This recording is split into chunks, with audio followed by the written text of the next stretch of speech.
Le mur est un accessoire très efficace à utiliser dans notre pratique du yoga. Il permet d'adapter les postures en les rendant plus accessibles, sécuritaires et surtout confortables. Le confort nous permet de nous déposer avec davantage d'aisance dans les étirements et de les maintenir plus longtemps afin d'en retirer un maximum de bienfaits à long terme. Dans cette capsule, je vous propose une série d'étirements à faire contre le mur, le dos bien aligné au sol, ce qui permet de protéger la colonne vertébrale.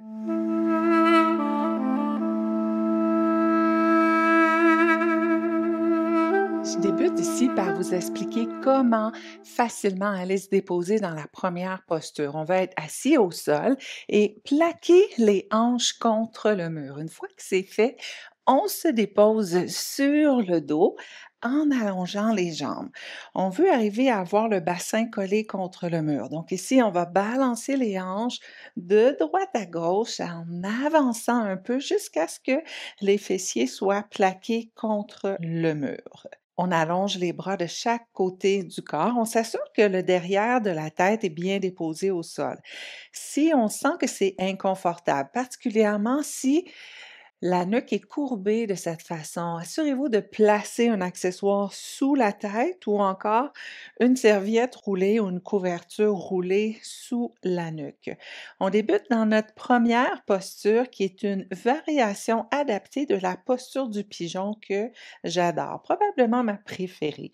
On vient placer la cheville sur le genou opposé et on plaque le pied contre le mur. Ici, on va ressentir l'étirement au niveau de la hanche, au niveau du fessier, peut-être la cuisse. Et plus on descend le pied qui est plaqué contre le mur, et bien plus ça sera intense au niveau de l'étirement. On prend le temps de s'ajuster. Peut-être que pour vous, la jambe sera plutôt allongée et qu'on n'arrivera pas nécessairement à plaquer le pied contre le mur. Donc, vous regardez le talon de cette façon, collé contre le mur, et graduellement, peut-être, durant le maintien de cette première posture, vous arriverez à plaquer le pied contre le mur. On ferme les yeux pour mieux se déposer dans les sensations d'étirement. On respecte ses limites, on voit ce qui est disponible pour nous en restant bien connecté aux sensations physiques ressenties.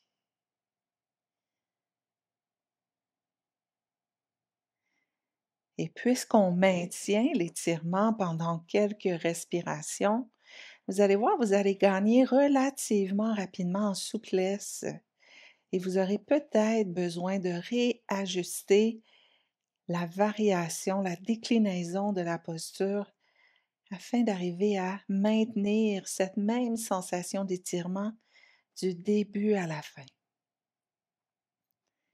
Chacune des expirations est une opportunité pour laisser le corps se détendre, relâcher toute contraction musculaire au niveau des muscles et peut-être à l'inspiration, essayez de diriger le souffle dans le ventre. Ressentir le ventre qui se gonfle légèrement afin d'aller chercher une sensation additionnelle d'étirement seulement en jouant avec le souffle. On reste ici, totalement détendu, bien installé contre le sol, le temps de 3 respirations.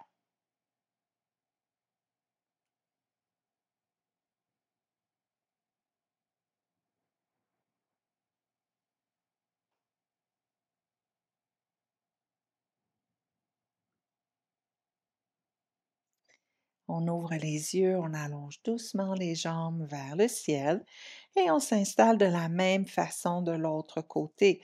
Cheville sur le genou, le pied vient se plaquer contre le mur. Et on ajuste le positionnement du pied selon les sensations ressenties au niveau de la hanche, au niveau du fessier, de la cuisse. On rappelle chacune des expirations nous offre cette opportunité de laisser le corps se détendre, de consciemment relâcher toute contraction musculaire. Les yeux sont fermés afin de plus facilement rester connectés aux sensations d'étirement ressenties.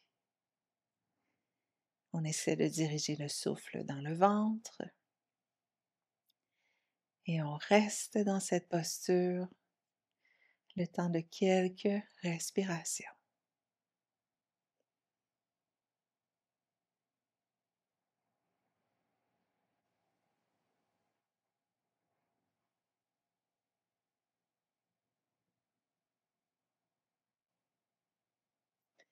Peut-être qu'il est adéquat pour nous maintenant de réajuster la posture, aller explorer une variation qui fait en sorte qu'on arrive à maintenir cette même intensité d'étirement du début à la fin.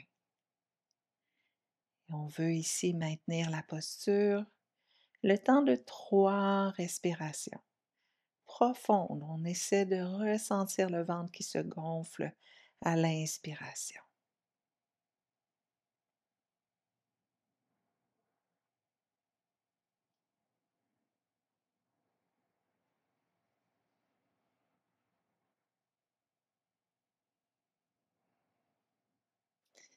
Parfait, on relâche doucement, on allonge les jambes, on va fléchir les genoux et on va s'installer dans la posture du lotus contre le mur, les jambes croisées. On garde les yeux fermés. Ici, on est dans une posture de transition, puisque nous avons maintenu pendant plusieurs minutes des postures d'inversion en dirigeant quand même une grande quantité de sang en direction du cœur, de la tête, du cou. Donc, on veut prendre le temps de faire cette transition afin de laisser le temps au sang de se stabiliser dans le corps. Si on se relève trop rapidement, fort à parier qu'on va ressentir des étourdissements.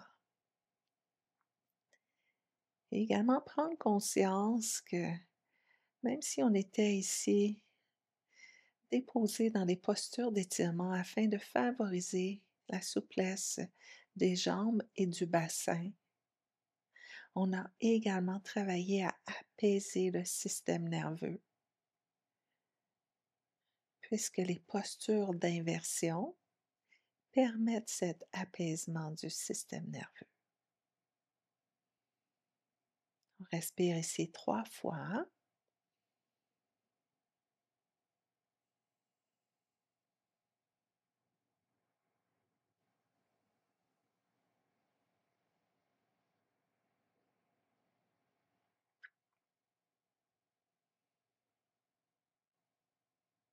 Et on va maintenant se tourner sur le côté en ouvrant les yeux. Posture du fœtus, on vient pousser contre le sol et on se relève. Voilà, namasté.